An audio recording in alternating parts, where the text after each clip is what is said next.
आप समस्त धम्म बंधुओं को नमो बुद्धाय, जय सम्राट अशोक, जय भीम, जय संविधान, जय विज्ञान और जय जवान जय किसान। आप सभी लोग हमारा ऑफिशियल चैनल देख रहे हैं, सुनील बौद्ध ऑफिशियल। तो आप सभी लोगों से सबसे पहले एक ही बात कहना चाहूँगा, अगर अभी तक आप लोगों ने हमारे चैनल को सब्सक्राइब नहीं किया है तो सबसे पहले चैनल को सब्सक्राइब कर लीजिए और बेल आइकन को दबा दीजिए, जिससे हम जो भी वीडियो बनाएंगे सबसे पहले आपको मिल जाएगा।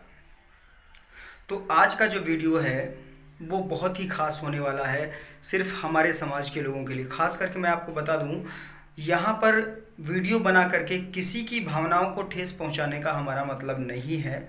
सिर्फ और सिर्फ समाज को तार्किक बनाना ही हमारा उद्देश्य है और उसी उद्देश्य से मैं वीडियो बना रहा हूँ। तो आइए शुरू करते हैं। आज बहुत ही समस्या भी हो रही है वीडियो बनाते हुए, क्योंकि हमारे समाज में अंधविश्वास इतनी कट्टरता से बढ़ रहा है और अंधविश्वास समाज को इतना गहराई से जकड़े हुए है कि वो अंधविश्वास निकल ही नहीं पा रहा है। इस तरीके से हर एक बात में बोलते हैं जो भी करने वाला है ईश्वर करने वाला है, अल्लाह करने वाला है, गॉड करने वाला है, भगवान करने वाला है। तो मैं एक बात पूछना चाहूँगा, अगर सब कुछ ईश्वर ही करता है तो बलात्कार क्यों होते हैं? खास करके मैं आपको बता दूं, मंदिर के अंदर बलात्कार क्यों होते हैं? अभी बदायूं में कांड हो गया, मंदिर का जो पुजारी है, मुख्य पुजारी, उसी ने ही बलात्कार कर दिया। तो मैं ये चीज़ समझ नहीं पा रहा हूँ, मंदिर का बलात्कारी पुजारी मंदिर के अंदर बलात्कार कर देता है, भगवान देखते रहते हैं, वो ईश्वर देखता रहता है। एक चीज़ समझ में नहीं आ रही है, यहाँ पर हम लोगों के दिमाग में ये डर क्यों बिठाया जा रहा है कि दुनिया में ईश्वर, भगवान, अल्लाह जो भी है, सभी लोग इस दुनिया को चला रहे हैं। आप सभी लोग खुद विचार करिएगा कि 570 ईस्वी से पहले यहाँ पर मोहम्मद साहब नहीं थे, तो फिर दुनिया को कौन चला रहा था? अगर मुस्लिम लोग बोलते हैं कि इसको अल्लाह चला रहा है तो सबसे बड़ी बात। दूसरी बात, अगर कोई हिंदू बोल रहा है कि इसको दुनिया को ईश्वर चला रहा है, तो भाई अगर दुनिया को ईश्वर चला रहा है तो उसी ईश्वर के, उसी भगवान के मंदिर में बलात्कार हो जाते हैं, वो क्यों नहीं रोकता है? और अगर ईश्वर ने बनाया है इस दुनिया को तो सभी लोग यहाँ पर हिंदू क्यों नहीं हैं? जो ईसाई लोग समझते हैं कि इस दुनिया को गॉड ने बनाया है, तो सभी लोग ईसाई क्यों नहीं हैं? तो एक बात आप लोग गौर करके सुन लीजिए कि ये जो है धरती और ये जो दुनिया है, वर्ल्ड है, ये सिर्फ नेचुरल है, प्राकृतिक देन है, तो किसी ने बनाया नहीं है। ये गौर करके ध्यानपूर्वक सुन लीजिए और आप खुद विचार करिएगा। ये जो यहाँ पर ईश्वरवाद फैलाया गया है दुनिया में, सिर्फ और सिर्फ पैसा कमाने के नज़रिए से फैलाया गया है, जिससे लोगों की जेब गर्म होती रहे और पैसा उनको मिलता रहे। इसीलिए ये डर फैलाया गया है। ईश्वर, पाखंड, आडंबर, ये सब इसीलिए डाला गया और किसी लिए नहीं। बहुत से लोग आते हैं मंदिरों से चोरी करके लेके भाग जाते हैं, उनका कुछ हो पाता है? नहीं हो पाता है। लोग मंदिरों को तोड़ देते हैं, उनका कुछ होता है? नहीं होता है। तो ये सिर्फ ढोंग है कि यहाँ पर ईश्वर है, ईश्वर रक्षा सबकी करता है। अगर करता है रक्षा, तो मैं तो यही बात पूछना चाहता हूँ कि बदायूं में ऐसा कांड क्यों हो गया कि मंदिर के अंदर बलात्कार कैसे हो सकता है? खुद विचार करिए, खुद सोचिए, खुद समझिए कि ऐसा क्यों है। हमारे अंदर ये डर क्यों बिठाया जा रहा है? किसी न किसी को तो फायदा हो रहा है, इसलिए हमारे अंदर ये डर बिठाया जा रहा है। आप लोग विचार करिए, आप लोग समझिए। लेकिन हमारे समाज की महिलाएं जो हैं वो अभी भी नहीं समझेंगी कि मंदिरों में क्या है। भगवान कोई किसी की रक्षा नहीं करता है, आप खुद की रक्षा करेगी तभी हो पाएगा। अपने बच्चों को शिक्षित बनाएं, आगे बढ़ाएं। जब आपके बच्चे शिक्षित होंगे तभी कुछ आगे उन्नति हो पाएगी। आप गरीब हैं तो मेहमानों को घर पे कम बुलाइए, चाहे भले आधी रोटी खाइए, एक टाइम भूखे सो जाइए, लेकिन अपने बच्चों को शिक्षा जरूर दिलाइए।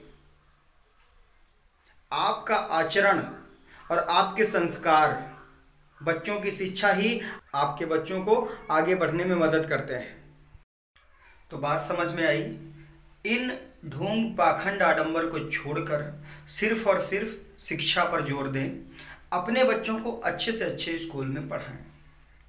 और एक साथ ही साथ एक कहानी मेरी ज़िंदगी से गुजरी हुई, कल की ही कहानी है, मेरे साथ में ऐसी घटना घटित हो गई, वो आप लोगों को बताना चाहूँगा, तो आप गौर करके सुनिएगा। इस समय पर पंचायती चुनाव चल रहे हैं, तो चुनाव में लोग आते रहते हैं, जाते रहते हैं। हमारे गांव के भी एक व्यक्ति चुनाव में खड़े हो रहे हैं, तो उन्होंने गांव के बाहर एक कार्यालय बना रखा है, तो सभी लोग वहां पर जाते आते रहते हैं। कल दोपहर की बात, हम भी पहुंच गए वहां पर। तो वहां पर एक पंडित जी बैठे हुए थे और अपने ज्ञान की वर्षा कर रहे थे। उनका ज्ञान कैसा होता है, खास करके हिंदू वक्ता हो फिर ज्ञान कैसा होगा, मतलब हिंदू धर्म के जो कथावाचक होते हैं उनका ज्ञान कैसा होता है, आप लोग समझ गए। अच्छा ज्ञान दे रहे थे। ज्ञान क्या दे रहे थे, गौर करिएगा। ज्ञान ये दे रहे थे, ये जो संसार है, ये जो सृष्टि है, वो ब्रह्मा जी ने रचाई है। मैं भी गया गौर से, भैया सुनने लगा, इतनी रोमांचक कथा, बातचीत चल रही थी, सुनाने लगे। तो सुनाते सुनाते उनकी बात वहां तक पहुंच गई कि ब्रह्मा जी ने अपने दाईं और बाईं भुजा से मनु और शत्रुपा को जन्म दिया। मनु और शत्रुपा को, उसके बाद सृष्टि की रचना हुई। मनु और शत्रुपा ने सृष्टि की रचना करी। मुझे बात हजम नहीं हुई। मैं बोला कि पंडित जी मैं कुछ बोलूं? बोले हाँ हाँ भैया थोड़ा रुक जाओ, बाद में बात कर लेना, पहले मैं थोड़ा और बता दूं आगे। हम बोले हाँ हाँ हाँ शुरू करिए। उन्होंने आगे फिर क्या बोला कि यहाँ पर मनु और शत्रुपा से 5 संतानों ने जन्म लिया, 3 लड़कियां 2 लड़कों ने। मैं बोला ठीक। उसके बाद में उन्हीं सब लोगों ने सृष्टि की रचना करी। ठीक है, मुझसे नहीं रह गया, मैं खड़ा हो गया। मैं बोला पंडित जी काहे आप झूठ बोल रहे हैं?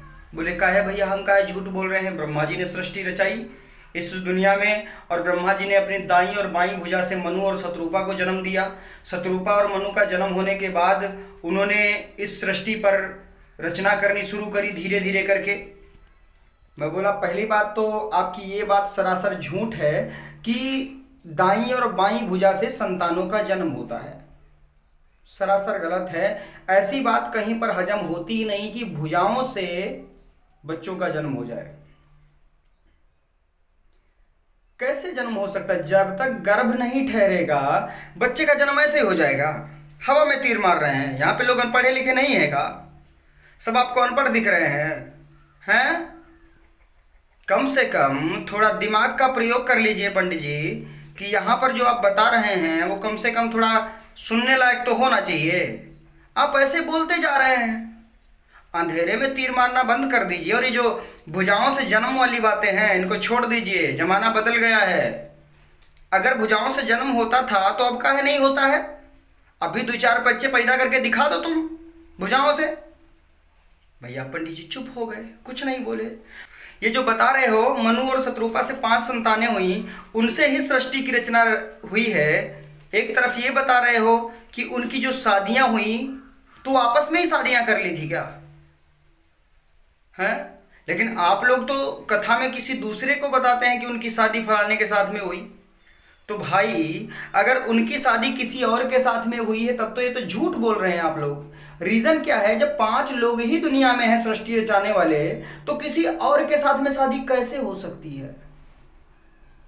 दिमाग का प्रयोग करिए पंडित जी। किसी और के साथ में शादी कैसे हो सकती है जब दुनिया में 5 ही लोग सृष्टि रचाने वाले हैं? मनु और शत्रुपा के 5 ही संतानें हैं और 5 से ही सृष्टि अगर रची है तो कैसे हो सकता है? पहली बात तो भुजाओं वाली बात आपकी गलत, दूसरी बात ये भी आपकी गलत है।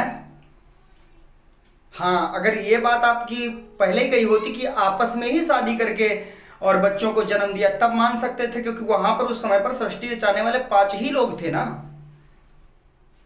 लेकिन वो तो आपको कहना नहीं, आप तो किसी और के साथ में शादी रचवा रहे हो। 3 लड़कियों की, जो मनु की संतानें हैं 5, उनमें से 3 लड़कियां 2 लड़के हुए, तो उनकी जो शादियां हैं वो तो कहीं और करवा रहे हैं। कहीं और लोग हो कैसे सकते हैं जब ब्रह्मा जी ने मनु और शत्रुपा को बनाया, और शत्रुपा और मनु से सिर्फ 5 ही संतानें जन्मी पूरी दुनिया में। अरे भैया जब हमने बात बताई ना तो वो हम पे भड़क गए, बोले कि हमारे ग्रंथों को झूठ बता रहे हो, हमारे ग्रंथों में झूठ लिखा है का? हम बोले पंडित जी हम आपकी पुस्तकों को झूठ नहीं बता रहे हैं, हो सकता है लिखा होगा किसी ने, लेकिन किसी भी चीज को पढ़ने से पहले उसके बारे में सोचना भी तो बनता है ना। हैं आप बताइए, आप लिखे पढ़े हैं, आप पढ़े लिखे हैं? तो बोले हम पढ़े लिखे हैं। हम बोले हाँ, काहे मजाक कर रहे हैं, आप लिखे पढ़े हैं, पढ़े लिखे नहीं हैं। अंतर होता है लिखे पढ़े और पढ़े लिखे में। आप पढ़े लिखे नहीं हैं, लिखे पढ़े, आपने जो लिखा था वही पढ़ लिया बस। लेकिन हम लोग पढ़े लिखे हैं, मतलब पहले पढ़ते हैं, उसके बाद में तर्क में जो आता है ना उसके बारे में सोच करके उसके बाद में लिख करके तब भी गौर करते हैं उस बात पर। बात समझ में आई ना? हाँ, आप ग्रंथों में लिखा है उसको मान रहे हैं, मानिए, हम नहीं कह रहे हैं, लेकिन एक बार उसके बारे में सोच लेना भी जरूरी होता है। क्या पता थोड़ा गलत हो गया हो, मिस्टेक हो गई हो किसी से, हैं? यानी सोचना नहीं है, जो है सब सही है। कैसी कैसी बातें कर रहे हैं आप? फिर वो चुप हो गए भैया। और एक बात उन्होंने बताई थी कि ब्रह्मा के मुख से ब्राह्मण, भुजाओं से क्षत्रिय, पेट से वैश्य यानी उदर से वैश्य और पैरों से शूद्र को जन्माया गया। तो मैं भी एक बात बोल दिया बीच में कि पंडित जी अगर मुख से ब्राह्मण और भुजाओं से क्षत्रिय और उदर से वैश्य और पैरों से शूद्र जन्मा है, तो अंग्रेज काहे की पैदाइश हैं? अंग्रेज काहे से जन्मे हैं? पता है, तब से पंडित जी बोले नहीं हमसे। आज भी मैं गया था, लेकिन क्या करें, वो तुरंत ही बाइक स्टार्ट की और चले गए, वहां पर रुके नहीं मेरे सामने। तो इसीलिए कहते हैं ऐसे लोग दुनिया में आप लोगों के पास पड़ोस में आते होंगे भरमाने के लिए, उनसे सदा होशियार रहें। अपने बच्चों के दिमाग में गलत जानकारी जाने से बचाएं, क्योंकि बच्चे ही देश का भविष्य होते हैं। अगर उनके दिमाग में गलत जानकारी जाएगी तो आने वाली पीढ़ी को गलत जानकारी बताएंगे। तो शिक्षित बने, संगठित रहें और संघर्ष करें। बहुत बहुत साधुवाद। आज के लिए इतना ही, मिलते हैं अगले वीडियो में, तब तक के लिए नमो बुद्धाय, जय भीम।